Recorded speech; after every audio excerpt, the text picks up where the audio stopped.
Ben ritrovati all'Arsenale Porta il Cinema in Salotto, rassegna promossa dal Cineclub Arsenale in questo periodo di quarantena sul portale arsenalecinema.com.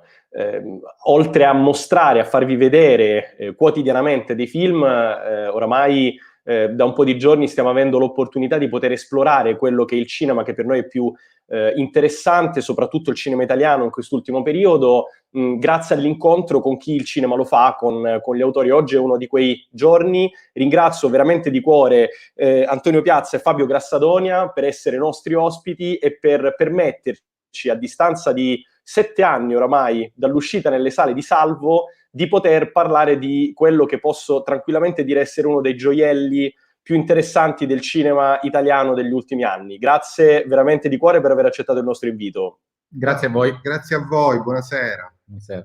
Allora, dicevo, 2013 era il Festival di Cannes, la critica internazionale si innamorava follemente di Salvo, iniziava la pioggia di premi che sarebbero arrivati, abbiamo contato, oggi guardavo, oltre un centinaio di festival internazionali tra gli italiani e l'internazionale a cui avete partecipato, tantissimi premi, soprattutto arriviamo a individuare questa creatura che è Salvo, ovvero finalmente la mafia è, come dire, partecipe di un film che in realtà non è un film di mafia, ovvero non è solo un film di mafia, cioè non è un film che si basa sull'esaltazione del crimine o su un certo tipo di retorica che alla lunga anche forse è stufato, o non è una commedia e quindi, come dire, non racconta la mafia con quei toni lì. È un noir che pesca moltissimo dalla storia del cinema e soprattutto dimostra quanto voi siate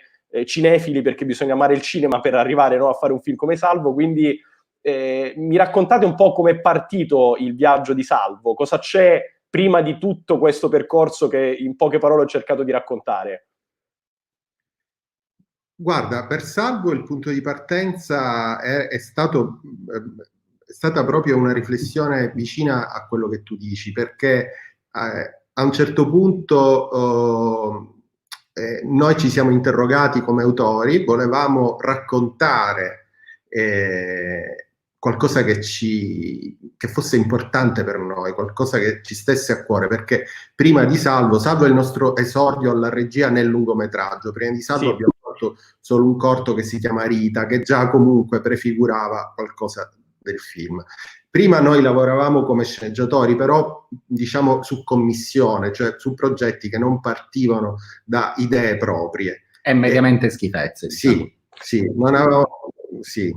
E quindi Salvo è prima di tutto un ritorno alla Sicilia, è il tentativo di fare qualcosa che prima di tutto piaccia a noi, e anche quindi una riflessione sulla messa in scena della mafia, perché comunque nel 2013 siamo ancora prima, adesso diciamo anche il pubblico italiano è abituato a varie forme di messa in scena della mafia, anche grazie a serie televisive importanti come Gomorra. Esatto.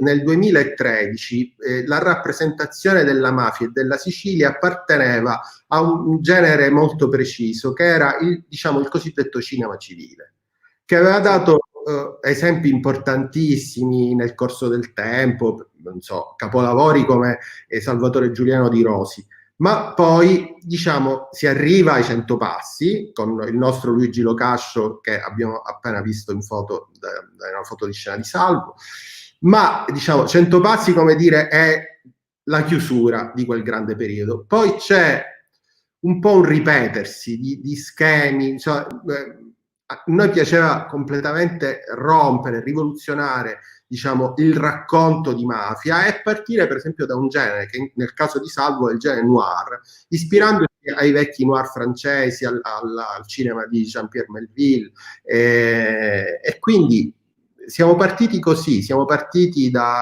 dall'idea di un killer di mafia che però rassomiglia più che ai veri killer di mafia appunto ai personaggi di un noir, un uomo molto solitario che incontra una ragazza non vedente, una cieca, e lì in questo incontro accade qualcosa di strano, un percorso che appunto non è quello tipico dei film di mafia.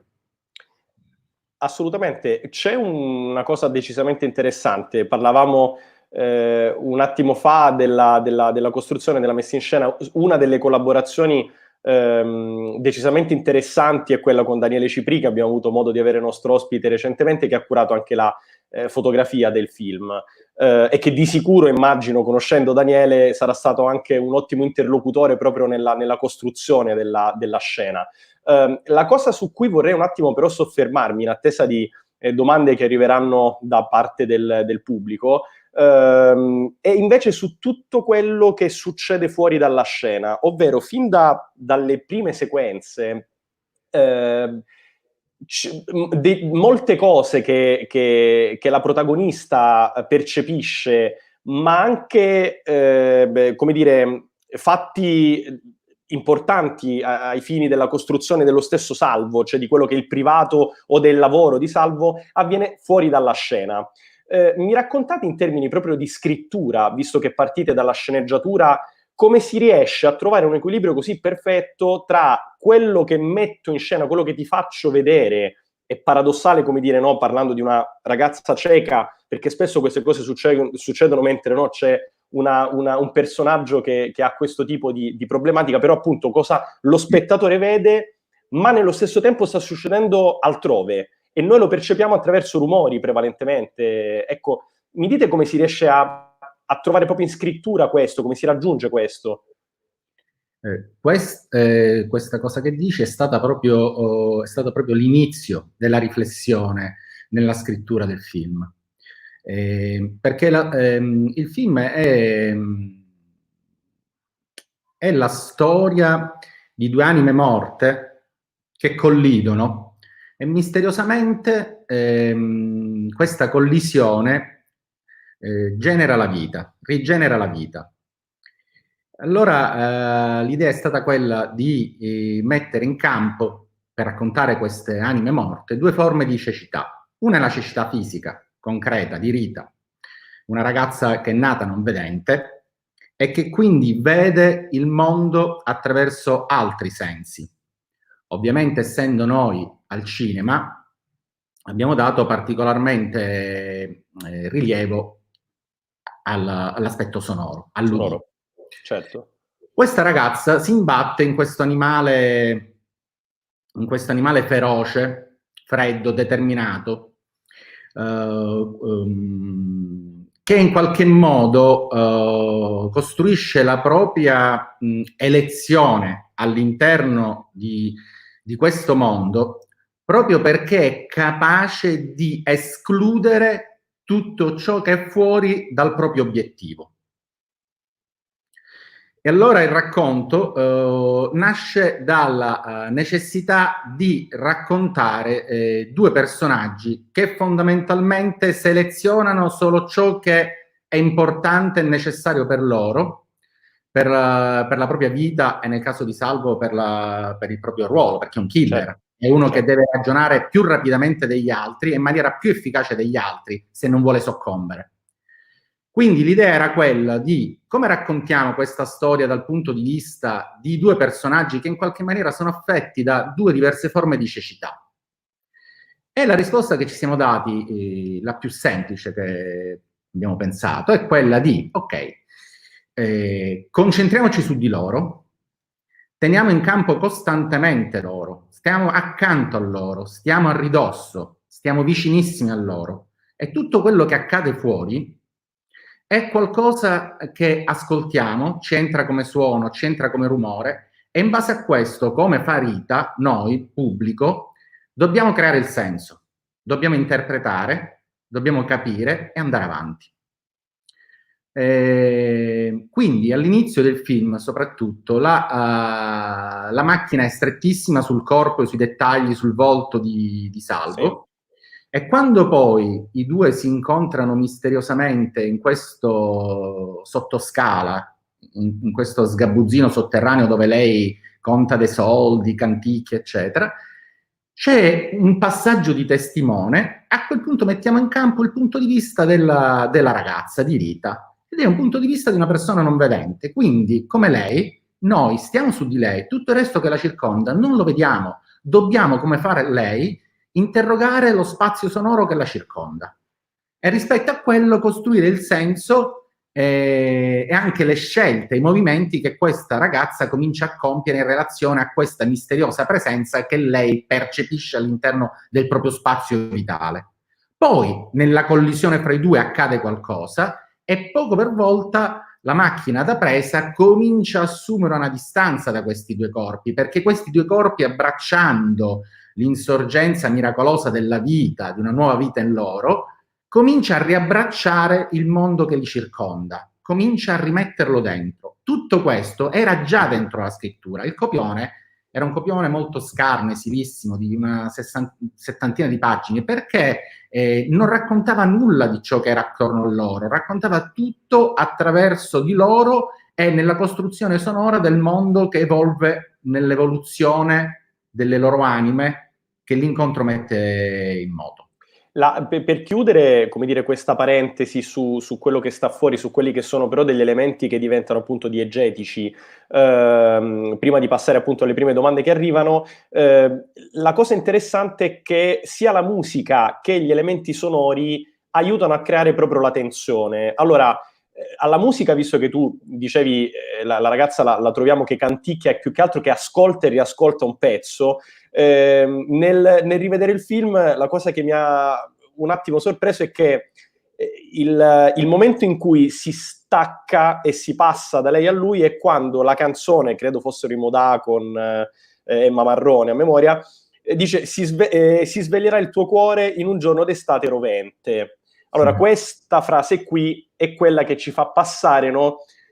E ci anticipa poi evidentemente quello che succederà. E dall'altra parte, e quindi chiaramente c'è un tipo di tensione in una direzione. L'altro è l'orologio e il ticchettio che si fa sempre più forte, no? Che crea un altro tipo di tensione. Quindi è interessante sentire da te, Fabio, dici era un copione abbastanza scarno, poi è andato tutto in costruzione, ma la precisione millimetrica, no? Chirurgica, di individuare questo tipo di elementi piccoli, apparentemente anche banali, che però aiutano a costruire proprio i momenti di tensione varia, differente, è molto interessante, insomma, c'è stato un lavoro... Come dici tu, per esempio, proprio per questa scelta di cui abbiamo parlato precedentemente, no? Del fatto che ovviamente tutto ciò che era fuori campo era fondamentale nella costruzione della storia, con Antonio abbiamo deciso che non ci sarebbero stati commenti musicali extra diegetici. Esatto. Tutto doveva scaturire dall'interno della storia, tutto doveva essere diegeticamente fondato. Anche questa cosa che hai notato tu, naturalmente il gioco con i Modà poi nel passaggio di punti di vista è stato voluto, in post-produzione si è calibrato il momento e quindi naturalmente si è andata. La ripetizione ossessiva della musica, questo ci serviva ovviamente, rimette sempre lo stesso brano, per cominciarci a presentare che tipo di personaggio stavamo incontrando. Una ragazza apparentemente indifesa, sola, nella casa della quale entra un terribile killer, ma siamo sicuri che questa ragazza è così indifesa? No, non lo è forse. Anche lei come Salvo condivide delle ossessioni, una che ascolta ripetutamente sempre la stessa canzone, la canzone è un duetto, quindi in qualche maniera noi già stiamo dicendo che questa storia è la storia di questi due, qualcosa Per quanto riguarda poi la cosa che tu hai sottolineato, la costruzione di come poi nel movimento, in questa strana danza mortale che si sviluppa fra due, quando siamo sul punto di vista di Rita, lei che naturalmente usa le orecchie in un modo diverso da noi, e ha bisogno di capire, interpretare come un cane da caccia, seguire le tracce di un animale che è entrato dentro questa tana, naturalmente comincia a selezionare alcuni elementi del mondo sonoro che la circondano, altri non servono, quindi lei proprio li chiude, perché sono altre cose che sta utilizzando. L'olfatto, perché comunque è entrato un animale accaldato, sudato, in un'estate torrida, e poi il suono. Lei, rispetto a questo strano inseguimento di questo animale che si nasconde dentro casa, seleziona quei suoni e quei rumori che le possano confermare la presenza di questo estraneo, e la posizione, per capire quale tipo di strategia di reazione lei può concretamente attuare. Allora, arrivano le prime domande. Inizia Marta che ci scrive su Facebook: buon pomeriggio, complimenti per il bellissimo film. Avete reso perfettamente l'idea di cecità. Come vi siete preparati in merito e come avete fatto a preparare la protagonista? Grazie. Sì, chiaramente c'è un lavoro, immagino, parecchio approfondito con specialisti, insomma, in questo senso Sì. il lavoro di Sara è stato decisamente interessante. Poi lei dal 2013 ad oggi sta uscendo fuori come una delle attrici del panorama italiano forse più interessanti, ecco. Sì, prima di tutto grazie a Marta.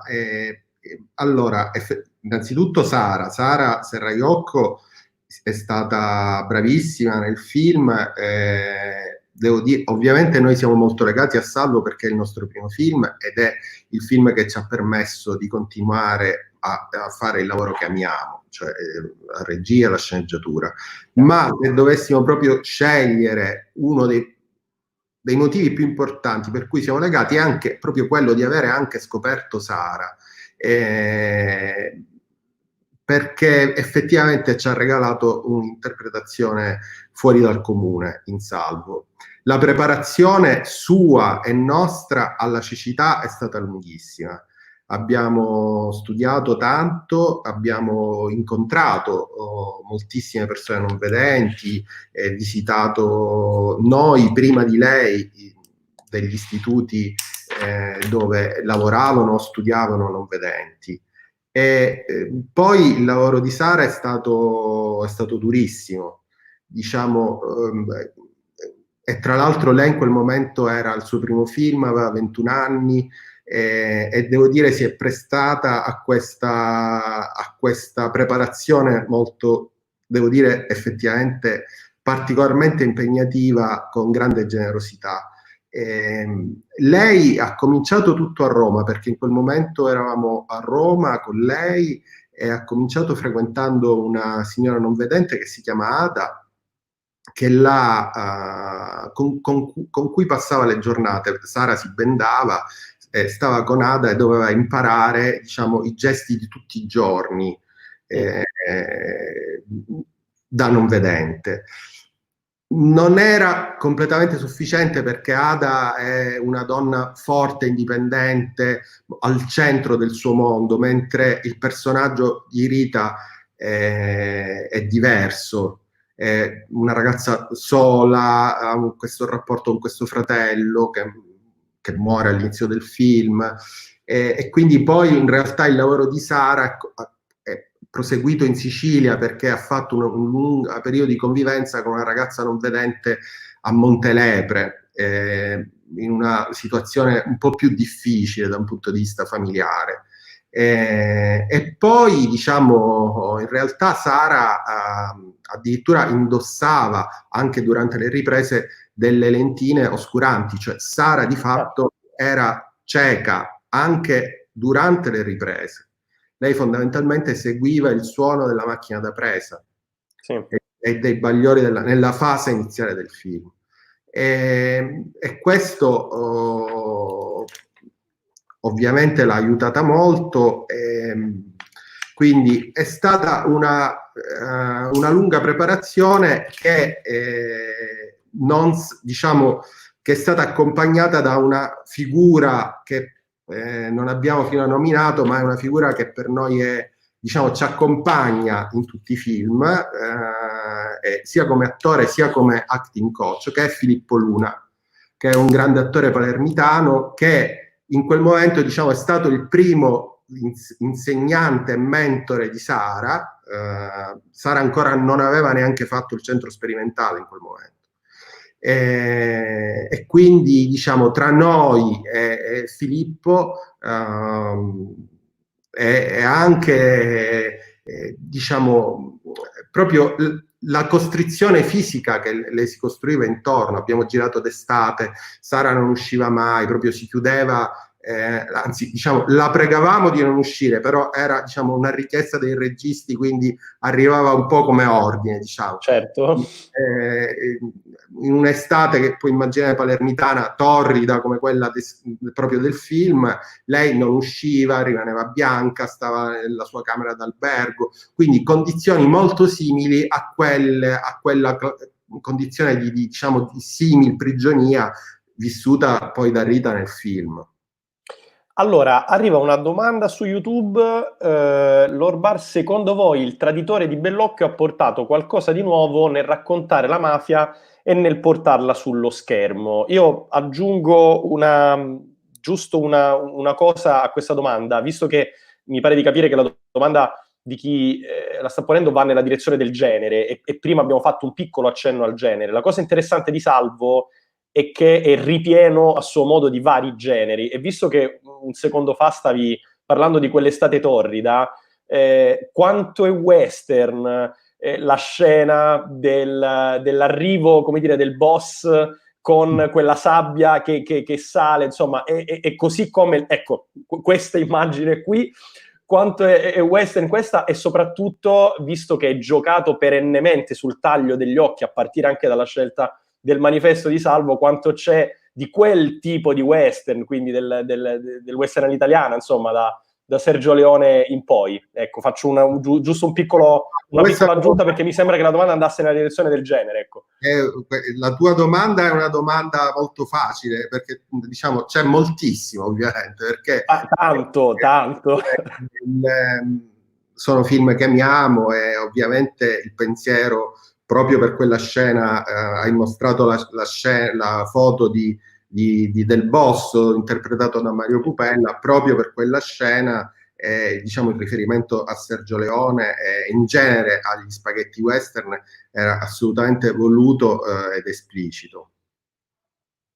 Su Bellocchio, ecco, partivamo dalla domanda che vi è stata posta, se secondo voi il traditore di Bellocchio ha portato qualcosa di nuovo nel raccontare la mafia e nel portarla sul grande schermo, da cinefili, ecco, questo. Da cinefili, diciamo, la cosa che a noi ovviamente interessa è la visione di Bellocchio, che è un autore che amiamo immensamente.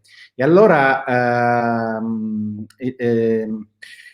cioè all'interno, diciamo, di un genere, di una storia corale, di un certo tipo, che sembrerebbe anche così lontana dal mondo di Bellocchio, ci è piaciuto molto come lui abbia messo dentro il nutrimento per la lirica, per la costruzione proprio di un'opera. In alcuni momenti, in alcune sequenze, quello a cui tu assisti in realtà sembra la messa in scena di un'opera lirica teatrale. Quell'aspetto lì, molto bellocchiano, è un aspetto che ci ha affascinato immensamente. Poi a questo si è unito un cast perfetto, perché da Favino a Luigi Ferrane, a Luigi Locascio, cioè hanno messo insieme un mondo per noi riconoscibilissimo, ma con una grande forza. Quindi la cosa bella che ci è piaciuta di questo film è che tu riconosci la visionarietà di Bellocchio all'interno di un genere che sembra così lontano da lui, che sembra quasi con lui non c'entri nulla. E questo aspetto ci è piaciuto parecchio. Allora, ci stanno arrivando delle domande che ve le leggo più o meno insieme, perché ci sono due macro temi che affrontano tra YouTube e Facebook. Andrea dice: gli artisti veri si ritrovano anche nella loro semplicità e umanità di pensiero. In attesa di riavervi a Como, volevo sapere da Antonio e Fabio su cosa stanno lavorando ora e quanto davvero questa situazione li ha segnati. Jake su YouTube dice: ciao Antonio e Fabio, sono Jacopo, grandissimi registi, state creando in questo periodo, che capolavoro state preparando?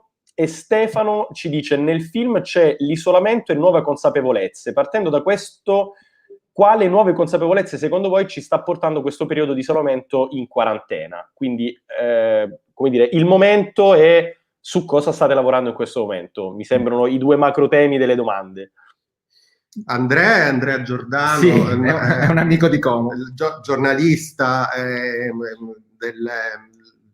del festival che si tiene a Como, gli abbiamo anche ci ha strappato anche una promessa, perché noi non abbiamo, appunto, in questo periodo di quarantena, questa è la nostra prima diretta, è un periodo di molte dirette, però non sempre, diciamo, le chiacchiere, insomma, la quantità di chiacchiere è un po' inversamente proporzionale a quello che tutti abbiamo da dire su questo periodo, perché in realtà non abbiamo da dire moltissimo, perché viviamo tutti nell'incertezza. Certo.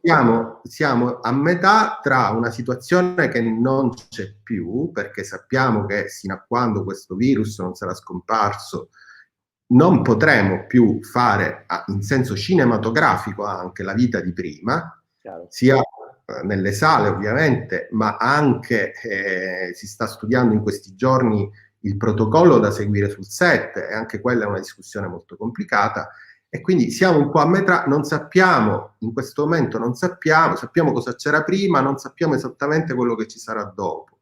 Quindi anche su che cosa raccontare in relazione all'epidemia, cioè possiamo dirti, non possiamo dirti quello che facciamo, però ci possiamo, diciamo, ci possiamo ragionare intorno, ma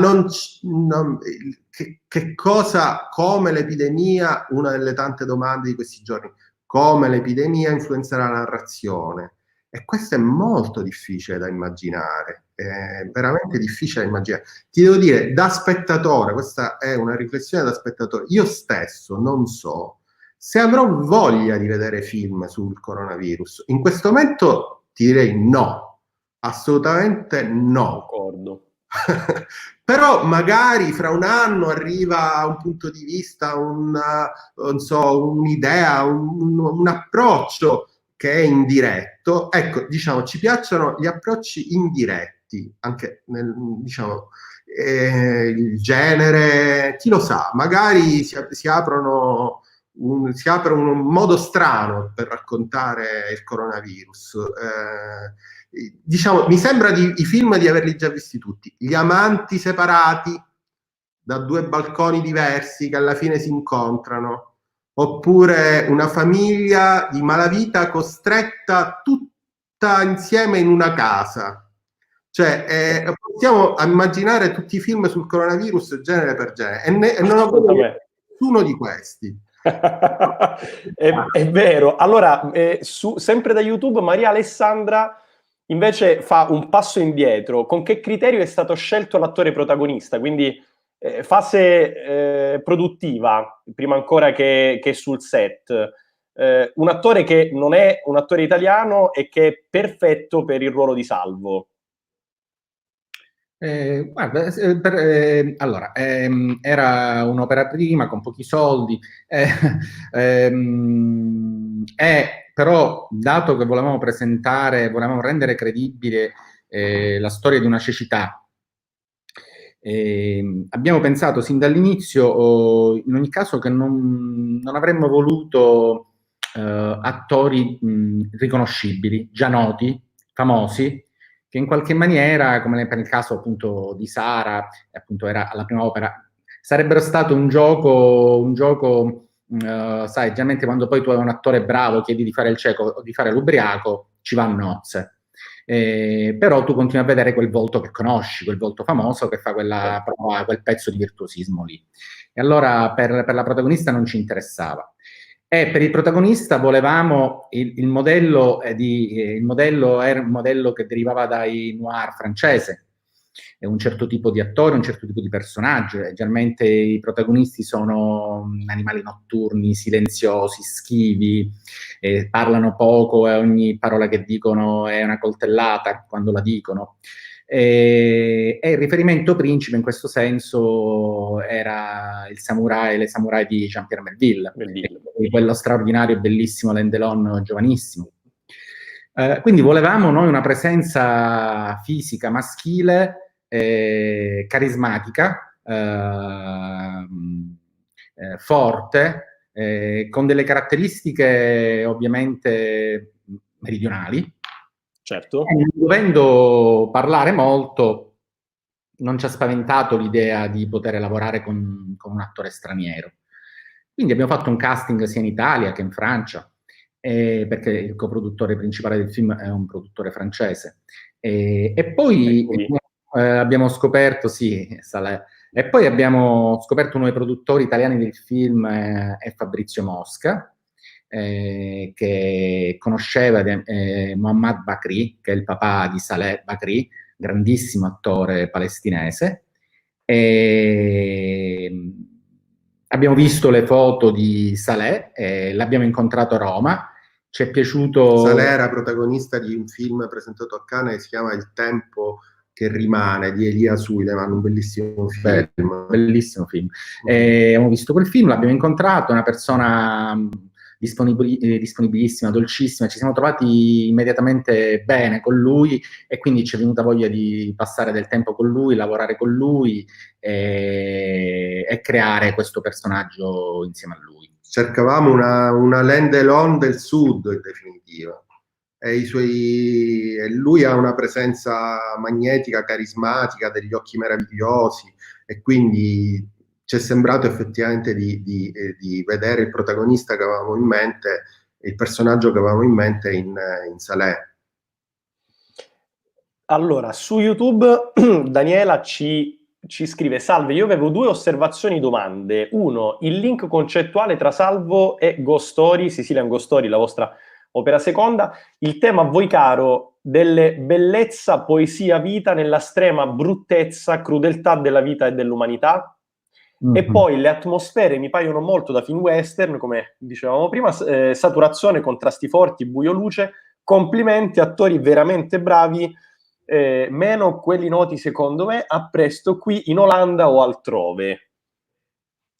Allora, quindi i temi sono appunto il link che ci può essere tra Salvo e che c'è, insomma, tra Salvo e Sicilian Ghost Story, tra la bellezza della vita e la bruttezza, crudeltà, e poi le atmosfere, insomma, il lavoro sulle atmosfere e sulle luci. Allora, ovviamente quando abbiamo cominciato a lavorare su Salvo, abbiamo cominciato a esplorare dei temi che ci stanno a cuore. Per fare Salvo, dato che non avevo mai fatto regia, ci è stato chiesto di fare un cortometraggio. E abbiamo fatto questo cortometraggio che si chiama Rita, dove la protagonista è una bambina non vedente di 10 anni. Perché è il tema che abbiamo esplorato con Rita e Salvo, in qualche modo è un tema che continua a essere esplorato in Sicilian Ghost Story. E il tema della cecità è un tema fondamentale, il tema delle anime morte è un tema fondamentale. Ci sono anime morte, ci sono cuori rinsecchiti, ci muoviamo in una terra desolata. In una terra desolata nella quale però ancora in determinate condizioni, in determinati incontri e in certe modalità dell'incontro può accadere l'inaspettato. Entrambi i film sono delle storie d'amore, ma sono delle grandi storie d'amore per noi, ed entrambe si concludono però con una separazione che è definitiva, però una separazione è un viaggio, è un dolore estremo che però libera la vita in chi rimane. Sono rapporti dove i cuori cominciano a capire, perché l'ottusità non è un'ottusità solamente mentale, è proprio come un cuore comincia a capire. Abbiamo bisogno di cuori che capiscono. Allora l'incontro, la collisione fra due determinate anime può far schiudere la possibilità, questa possibilità. I protagonisti sia del corto che dei 2 film sono donne. Sono 2 bambine e una ragazza che attraversano paesaggi desolati e Rita impara, rimette in moto qualcosa, comincia a vedere, comincia a percepire comincia a essere parte di una vita possibile.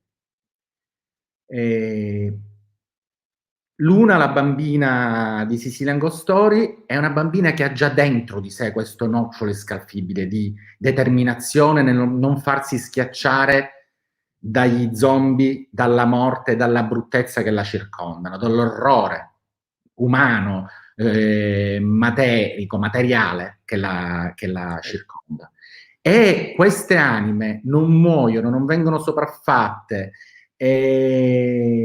perché non smarriscono la relazione, nonostante le forze di un mondo che li circonda, che tende a separarli, perché nella separazione c'è la possibilità di ridurli allo stato di morte del mondo che li circonda. E naturalmente nel racconto di questi rapporti, nel rapporto di queste coppie, nello stare assieme, nel non smarrirsi, nel lottare per non farsi schiacciare, non diventare parte di quella terra desolata, ci sono le possibilità e le potenzialità di una bellezza di cui quel mondo conserva delle tracce, ma sono delle tracce ormai non più percepite, non più viste, non più sentite. Invece, grazie a queste relazioni, questi esseri umani colgono e riportano alla luce questa possibilità, che è l'unica che ti può connettere alla vita.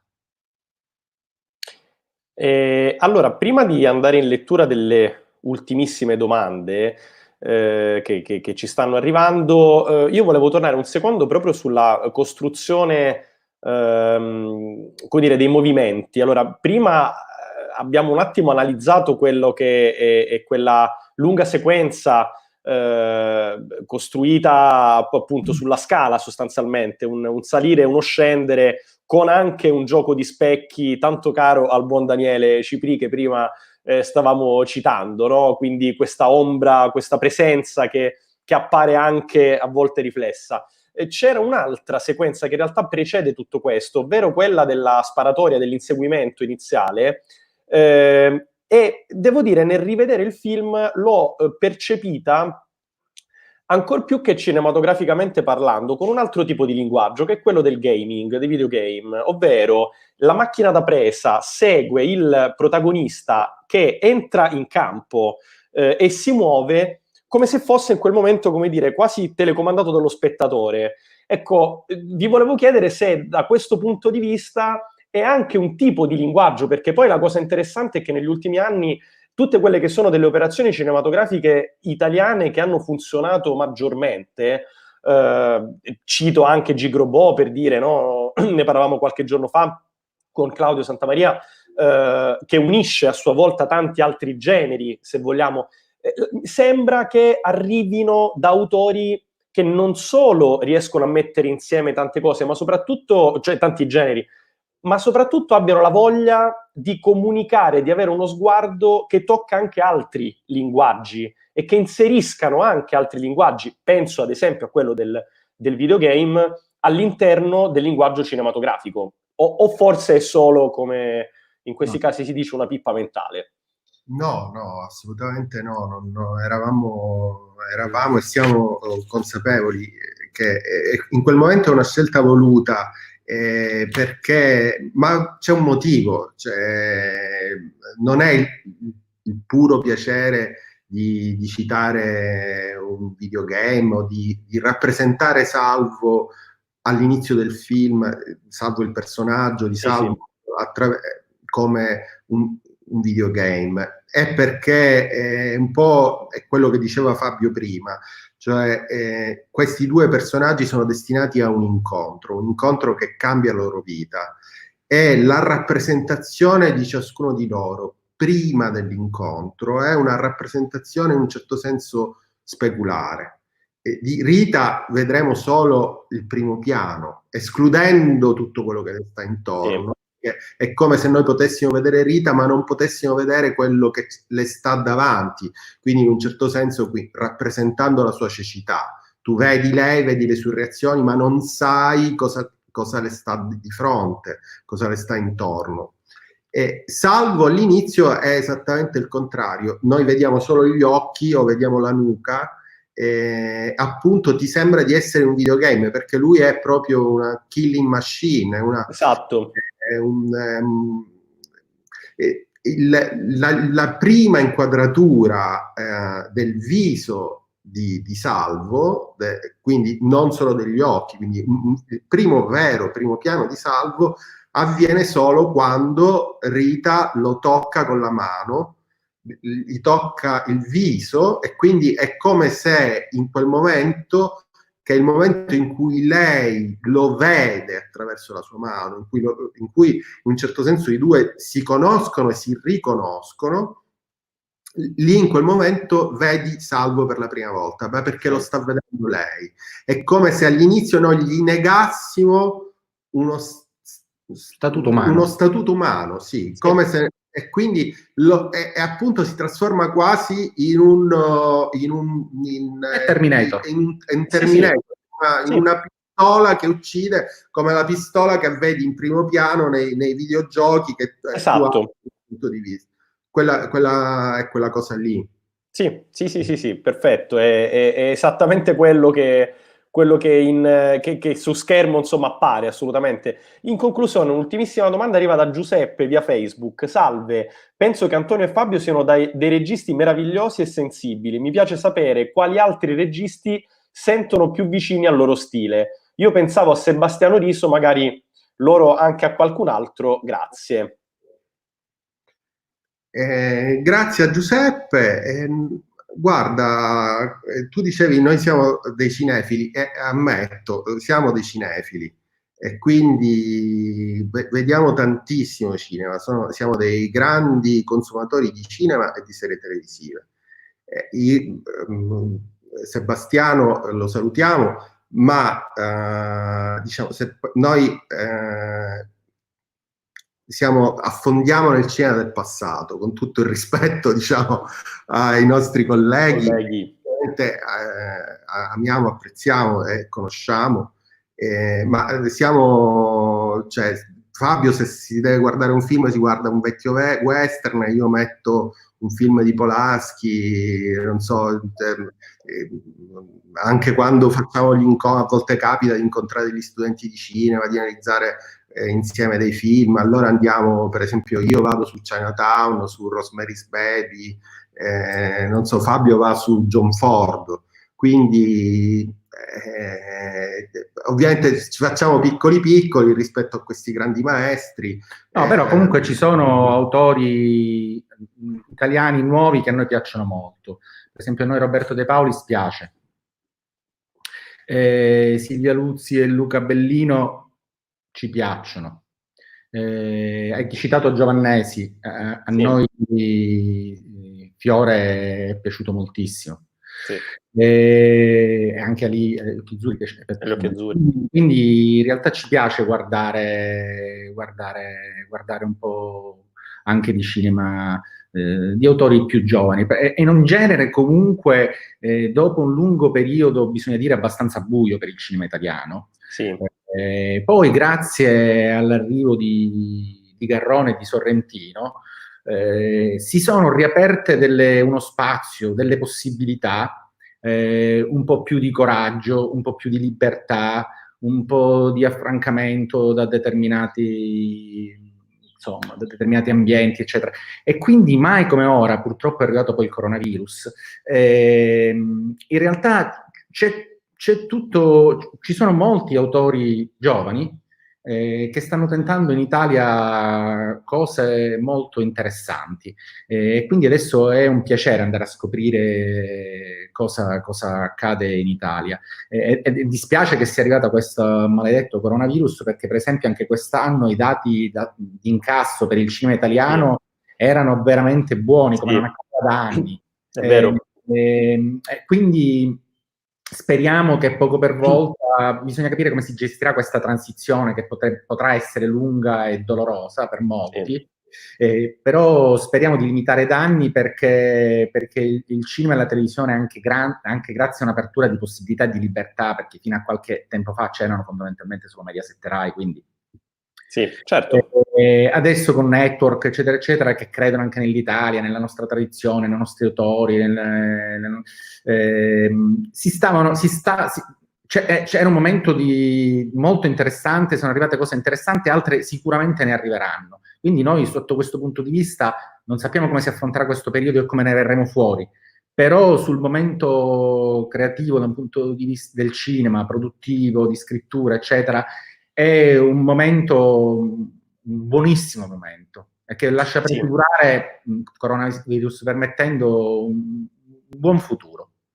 Sì, questo lo penso anch'io, sinceramente. Insomma, i dati di inizio 2020 erano decisamente molto interessanti sul cinema italiano, da Amelio in poi, insomma, ecco, giusto per citare uno anche dei maestri. Abbiamo citato prima Bellocchio, che era stato uno dei campioni d'incasso della scorsa stagione, a Mamet, insomma, qui era stato uno dei risultati più interessanti di inizio anno. Chiudo leggendovi un complimento e una curiosità. Paola su YouTube scrive: vi ho conosciuto con Sicilian Ghost Story, ne sono rimasta incantata. Siete gli unici autori in Italia a mettere in scena la poesia, che è ciò che il cinema dovrebbe rappresentare ed essere. Grazie.